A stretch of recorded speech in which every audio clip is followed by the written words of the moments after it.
Buggy McBugville out here today.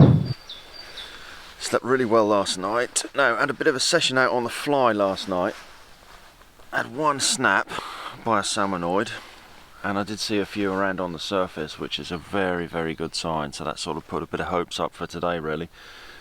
Whether it was just an evening hatch and an evening feed, but it was nice to see as we blanked yesterday. So plan today, I'm gonna have some coffee. I might get out on the packraft with a fly in a little bit, but then we're moving over yonder just to where the sun is on those trees over there today for today's camp. So looking forward to that.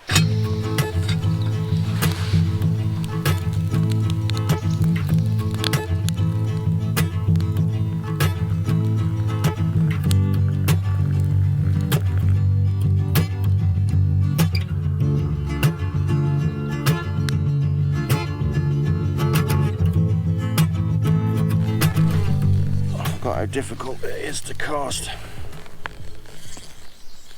this travel rod as a fly rod.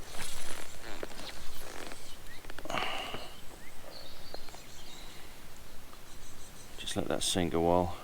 I've got a floating line on here.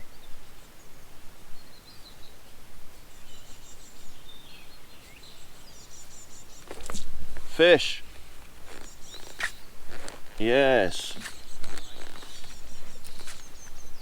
No, he's gone.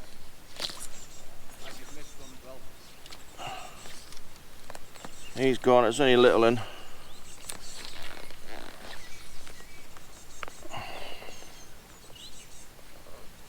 Oh, at least we're getting him on the fly.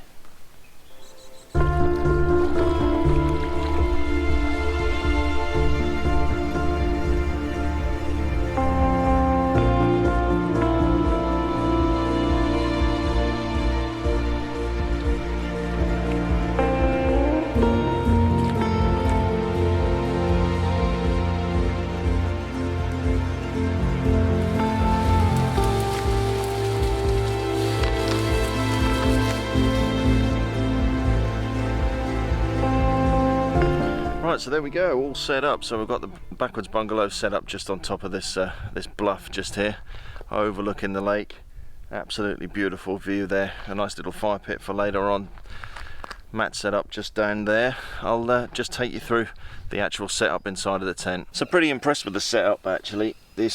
I was a bit wary about this backwards bungalow, whether it would actually suit, but it's been absolutely perfect for a trip like this. You can ping it between two trees, use some sticks, use your paddles. It's been a really, really nice tent to use, and I will hopefully get to use it for a bit longer as well. One thing that I have done with this tent is I've actually cut a piece of Tyvek sheet that fits underneath it as a bit of a footprint, so that works quite well. So what I'm using is I've got my Fjörn lightweight summer sleeping bag there, my Thermarest Neo Air there, I've got a cheap $5.99 Amazon pillow, and then my down jacket from Fjörn sort of folds up inside of its own pocket there, and that's used as another pillow. So all in all, it's a very, very spacious tent, as you can see, for one person. You've got loads and loads of room in there. You could easily fit two people in there as well. And then the bag that I'm using, that can just stay in that massive great dry bag, and that stays outside the tent. Can go in if it needs to, but with this dry bag there's no need to. And then we've got a solar panel here as well. So this is a 20-watt panel, this one here. At present, sitting in the sun, it's now taking 1.2 volts, this is, so it's just charging my 20,000 milliamp battery that I use for my GoPro, for my phone and all my other bits and bobs. Brilliant bit of kit. Can clip it onto the back of the packraft, clip it onto a rucksack, or just lay it out like this. Really, really worth taking something like this if you've got some power needs when you're out and about.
Well, I don't think that's too bad at all, really. Considering it's been a while since I've done anything, and plus I'm cack-handed and Matt's got a right-handed crook knife, so I don't think I've done too bad. But I'll leave that for tomorrow, finish that one off. That can be the wife's present. Right, just going to set up the fly rods, I think, and think about getting on the water and see whether we can do anything out here today.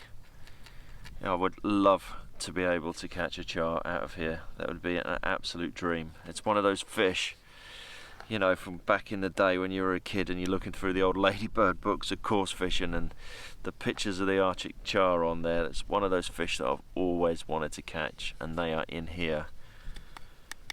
It would be so nice to have one.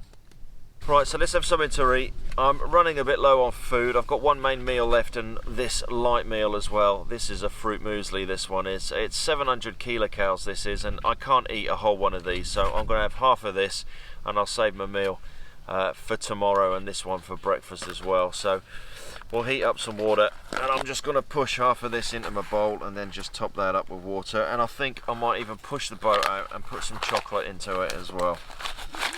Yay!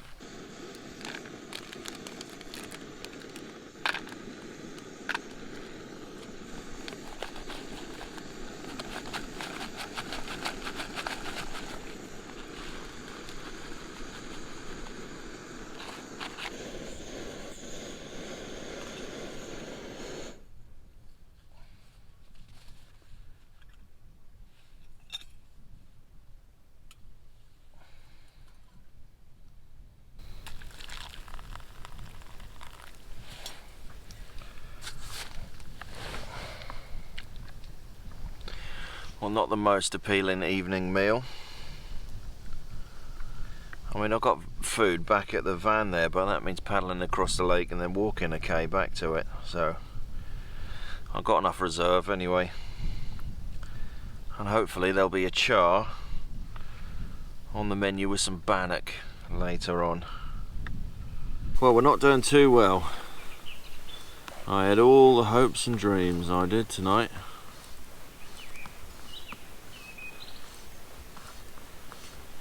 Not even a take. There's a few on the surface, but nothing to write home about anyway.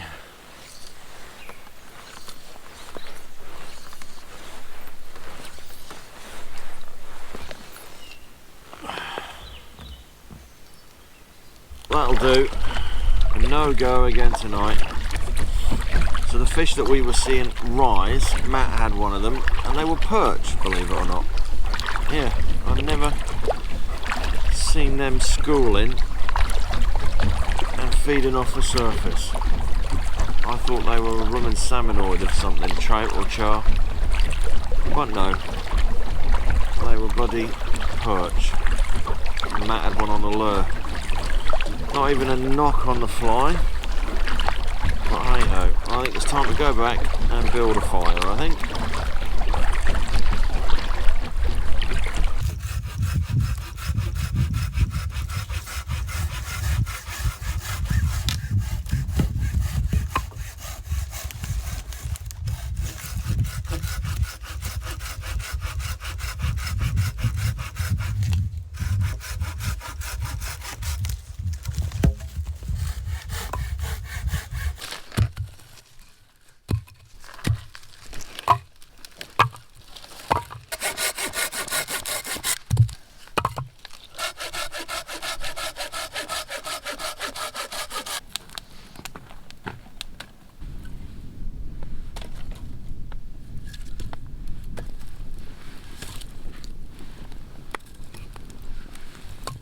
So look at this piece of dead standing that we've cut down for firewood here.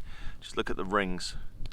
If you were to count those, there's probably 50, 60 rings, so it's about 60 years old. Something so small as this, it just shows you the conditions that they have to endure. Well, another fishless day today. Never mind, there's always tomorrow.